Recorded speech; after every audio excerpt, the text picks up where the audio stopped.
महलों की बेटी का गरीब ससुराल। ये बॉल मेरी है, इसे तो मैं ही खेलूंगी। नहीं, ये बॉल मेरी है, इसे मेरे पापा लेकर आए थे। मैंने कहा ना, इस बॉल से मैं ही खेलूंगी। बच्चों, ऐसे लड़ते नहीं। अगर तुम दोनों ऐसे लड़ाई करोगे तो मैंने जो कपकेक बनाए हैं वो मैं तुम्हें नहीं दूंगी। सॉरी आंटी, अब हम लोग नहीं लड़ेंगे। Sorry mummy. वेरी गुड, चलो अब तुम दोनों मिलकर खेलो। मैं तुम दोनों के लिए कपकेक लेकर आती हूँ। इन बच्चों को खेलते देख मुझे तो हमारे बचपन के दिन याद आ जाते हैं। धीरे धीरे कब बड़े हो गए पता ही नहीं चला। हमारे बच्चे साथ में खेलते हुए कितने ज्यादा प्यारे लगते हैं ना। राजेश, क्यों ना हम अपने बचपन की दोस्ती को रिश्तेदारी में बदल ले? तुम क्या कहते हो? सच कहूँ तो जितेंद्र, तुमने तो मेरे दिल की बात कह दी। मैं भी कब से तुमसे यही बात करना चाहता था। तो अब तय हुआ, जब हमारे बच्चे बड़े हो जाएंगे तो हम इनकी शादी करेंगे।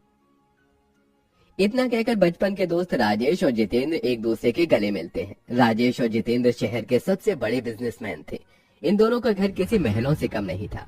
अपनी दोस्ती को रिश्तेदारी में बदलने के लिए दोनों अपने बच्चों का रिश्ता तय कर देते हैं। ऐसे ही समय गुजरता रहता है और दोनों बच्चे एक दूसरे के साथ हंसते खेलते बड़े हो जाते हैं। बेबी, ये लीजिए आपकी कॉफी। तुम फिर ये मिल्क और शुगर वाली कॉफी ले आई। तुम्हें पता नहीं कि मैं ब्लैक कॉफी पीती हूँ? क्या हुआ आराधना बेटा, तुम्हारा मूड क्यों ऑफ है? माँ, आपने ये कैसी नौकरानी रखी है? मैं जब भी इसे कॉफी मांगती हूँ ये मेरी कॉफी में दूध और चीनी डालकर ले आती है। इसे पता नहीं कि मुझे ब्लैक कॉफी पसंद है। बेटा, बेचारी दिन भर में इतने सारे काम करती है, इसलिए भूल जाती होगी। लेकिन तुम फिक्र मत करो, मैंने आज ही एक और नई नौकरानी रखी है। अब से वो रोज तुम्हारे लिए तुम्हारी मनपसंद ब्लैक कॉफी लेकर आएगी। लेकिन ये क्या, सुबह के 10 बज चुके हैं और तुम अभी तक तैयार नहीं हुई? तुम्हें क्या कॉलेज नहीं जाना? मैंने आपसे कहा था ना कि जब तक मेरी फरारी नहीं आ जाती मैं कॉलेज नहीं जाऊंगी। ऐसा कभी हो सकता है कि हमारी प्यारी बिटिया रानी ने हमसे कुछ बोला हो और हमने उससे नाला कर दिया हो? तुम्हें जो फरारी चाहिए थी वो फरारी कब की आ चुकी है और नीचे कब से तुम्हारा इंतजार कर रही है। मम्मी, सच्ची डैड ने मेरे लिए मेरी मनपसंद फरारी मंगवा दी। आप दोनों वर्ल्ड की बेस्ट मम्मी और डैडी हो। I just love you. I love you too my princess. चलो हम जल्दी से तैयार हो जाओ। आराधना जल्दी से उठती है और तैयार होकर सीधा अपनी फरारी में बैठती है। लेकिन आराधना कॉलेज जाने की बजाय एक पार्क के सामने जाकर अपनी गाड़ी रोकती है और जल्दी से गाड़ी से उतरकर पार्क में जाती है, जहाँ वो एक लड़के से मिलती है। सॉरी, आज फिर से मैं आने में लेट हो गई। प्रिंसेस आराधना, इसमें कौन सी नई बात है? ये तो आपको रोज का काम है।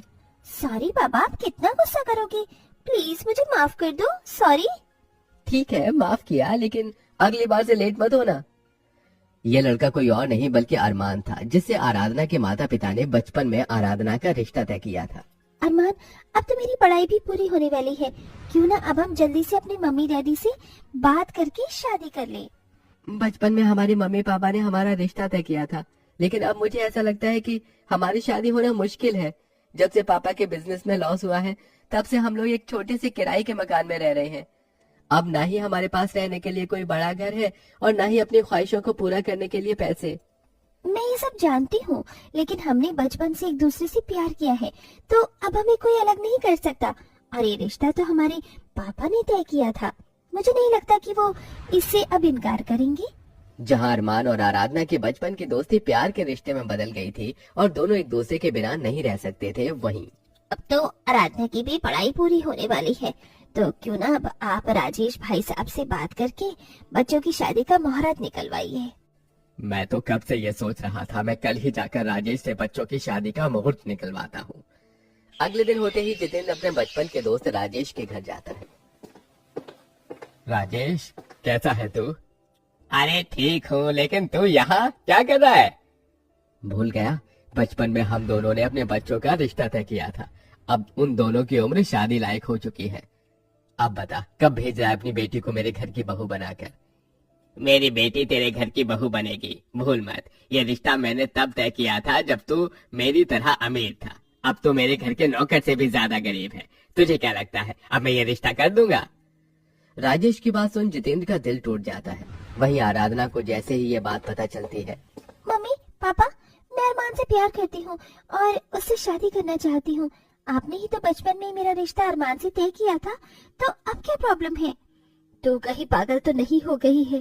पहले की बात अलग थी, जब वो लोग हमारी तरह अमीर थे, लेकिन अब वो लोग बहुत गरीब हैं। मैंने अरमान से प्यार किया है, मैं उसके साथ में सूखी रोटी खाकर भी जिंदगी गुजार सकती हूँ। तुझे उससे शादी करनी है तो हमसे सारे रिश्ते नाते तोड़ने होंगे। गरीबी की ठोकर लगकर यह जमीन पर गिरेगी ना, तो तब जाकर इसे अपनी गलती का एहसास होगा। आराधना अपने माँ बाप से रिश्ता तोड़कर अरमान के पास चली जाती है, जिसके बाद अरमान और आराधना मंदिर में शादी कर लेते हैं। आराधना बहू, हम गरीब जरूर हैं, लेकिन हम तुझे कभी भी अपने माँ बाप की कमी महसूस नहीं होने देंगे। आज के बाद हम तेरे माँ बाप हैं और तू हमारी बेटी।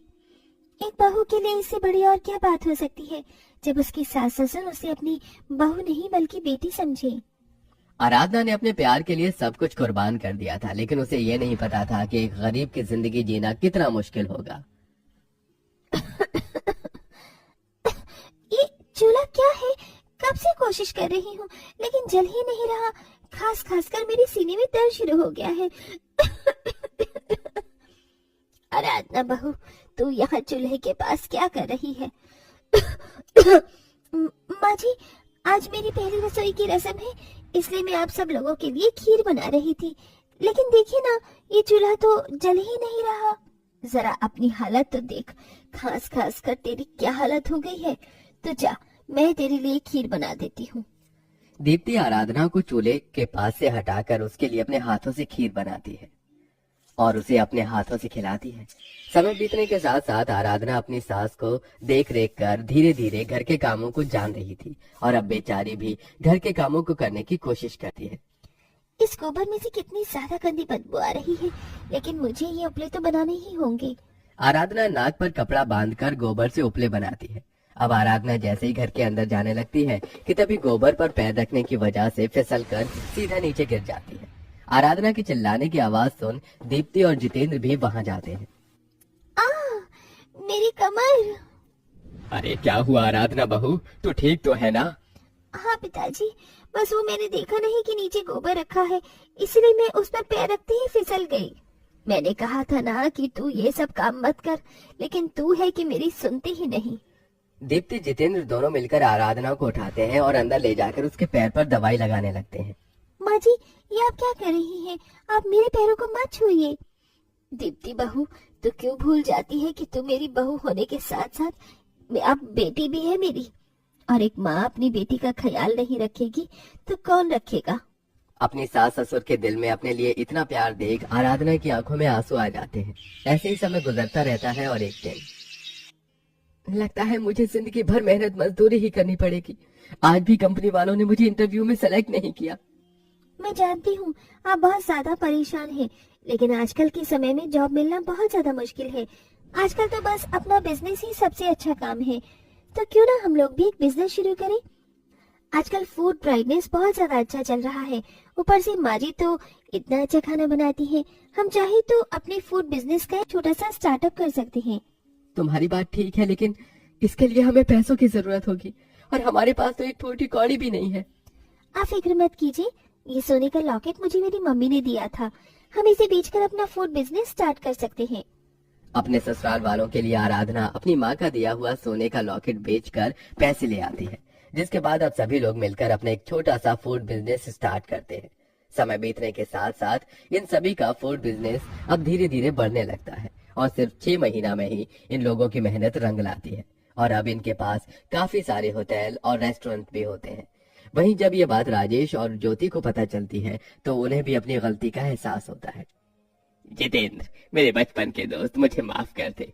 पैसों के घमंड ने मुझे अंधा कर दिया था और मैं अपने बचपन की दोस्ती और वादे को भूल गया था। हाँ भाई साहब, हमसे बहुत बड़ी भूल हो गई, हमें माफ कर दीजिए।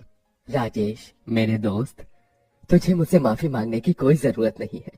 तेरी बेटी भले ही महलों की रानी थी, लेकिन अपने गरीब ससुराल में कभी उसे किसी चीज की शिकायत नहीं की।